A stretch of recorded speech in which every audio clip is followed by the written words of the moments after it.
Hello and Namaskar. I'm your host Anil Tiwari and I am here to share with you a few thoughts on the issue of freedom of expression. How free actually is our freedom of expression?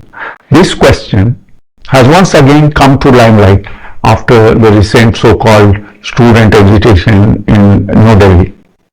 We often hear this, right to dissent is important in a democracy, and people tell us all that as citizens of a democratic country, we have every right to criticize anything and anyone and to organize protests any which way. But is it so? Really? And what does this criticize word mean? And to what extent can a protest go?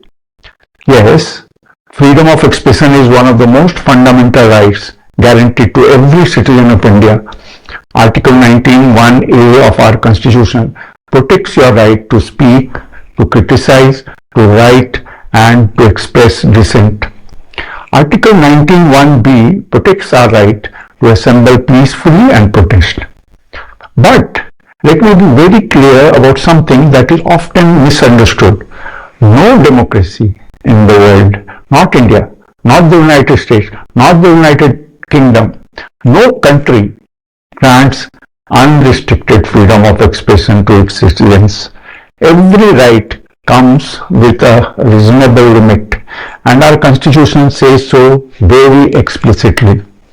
Article 19(2) allows the state to impose reasonable restrictions in the interest of public order, decency, morality, defamation, contempt of court, and the security of the nation.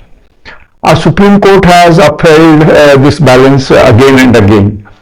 In Kedar Singh case, the court said that criticizing the government is not a crime, but inciting violence is.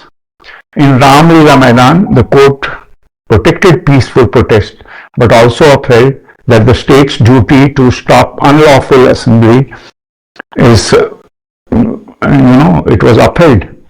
In Shreya Singhal case, the court protected online speech while reaffirming that reasonable restrictions remain valid. So we should all understand this. Dissent is our right, protest is our right, but abuse is not a right. Threats are not a right. Incitement to violence is not a right. And destruction of property is never protected speech. The Constitution protects our voice, not our violence. That is the line that the law draws very clearly, and that is the line that every citizen must respect. Thank you.